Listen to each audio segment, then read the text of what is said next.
So I think that this is kind of a hot topic, this next question. Let's hear Because it. people like to cut corners sometimes, right? Shortcuts, yeah. Cut on cost. So when it comes to the quality of materials used in renovations, and that adding value to a home, how important is the actual quality? Yeah, that's such a great question, and I could be talking for hours specifically on this. Yeah. A good example of quality would be just the first one that pops into my head is home improvement store, because I don't want to list any of their names, but home improvement store stock cabinets versus a Swedish brand cabinet company that is in our state, comparatively to these there's semi-custom cabinets, and then there's the full custom cabinets. The benefit of just those four different realms comes with the fact that the lower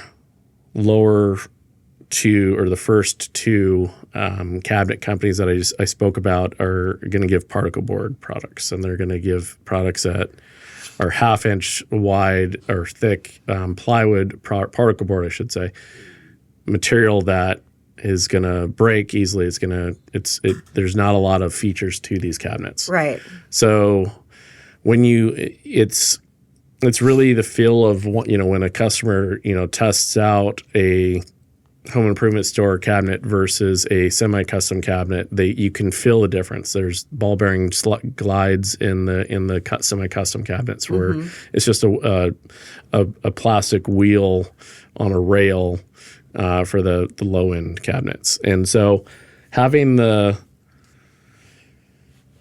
knowledge that there is of course a price tag that comes with this 100% is really, it kind of goes back to, for me, it goes back to we're more construction oriented rather than finishes oriented. And what that really means is that we focus on the construction aspect of our design and builds, because if we have a client choosing one of those four specific cabinets styles because of their budget, right, we're not gonna turn them away or make them feel bad or try to upsell.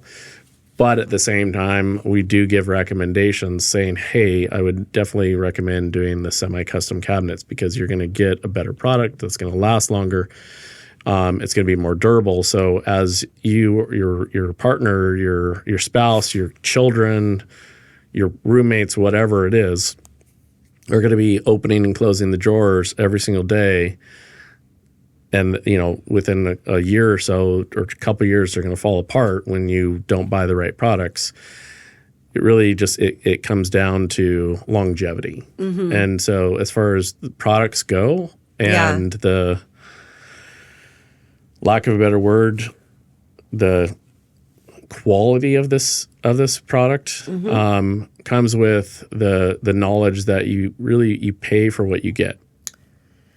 So having them have something, whether it's, there are affordable semi-custom cabinets that doesn't break the bank. And so we can make stuff look luxurious, very similar to tile too. There's just so many different variables of finishes and products that we can provide or that are provided out in this world that can make it look like it's Italian tile that come from Italy, but it's not $35-40 a square foot having to be shipped from here. So, but is it as durable? But yeah, exactly. So that's the part, is it's still durable. But it's the price tag.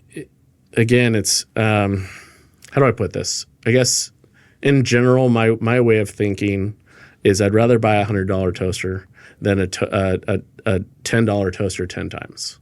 Because it's my time, it's my effort, it's really having to spend the money and having to go to the store every single time because my $10 toaster breaks down, rather than having a $100 toaster last for who knows however long. So as far as durability and costs, they obviously do go hand in hand most of the time, but there are ways to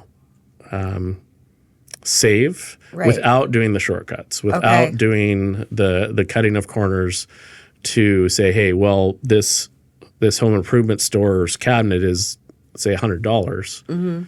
Well, we could find a semi-custom cabinet for that same style cabinet for probably double the price, but at the same point, how long is that going to last? Right. The durability, like you said, is that $200 cabinet is going to last tenfold. So in reality, you're saving money. It's lifetime, like some are lifetime warranties, others are not. Obviously, you know, there's things that are going to happen. Same with flooring, right? Yeah. Like, okay, we want it to look really cool and really beautiful, but we're going to use, you know, not the real hardwoods. We're using engineered. Engineered, yeah. Is that making a difference? I think that there's pros and cons to just, especially if we're talking just flooring in general, there's pros and cons to each. Okay. I mean, there's there's the hardwoods. I mean, that's like kind of like the top tier kind of product. Right. But at the same time, you get water to them, they break down, they break, they fall apart, your wood floors get damaged. Wood and water don't like to mix. But at the same point, then you can have engineered hardwoods that are more durable, water resistant, because I don't like to use the word waterproof because that's not really a thing, even though everyone tries to sell it.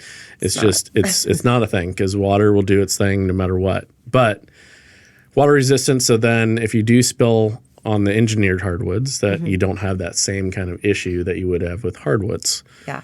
But at the same point, then if you have, say you have dogs, you have hardwoods, you have engineered hardwoods, you're not able to refinish the engineered hardwoods as much, if at all possible, if you are in the first place able to refinish, as you would be able to do with hardwoods, which then there's that not durability, but that longer term the of longevity use. of it. Exactly. Yeah. Because you can do that on a hardwood for Exactly. I mean, this is a topic, this question we actually probably could spend a full, day on. So that just gives you a little glimpse of, some of the things where quality of materials does matter. Yeah. No, definitely. It's going to make a difference.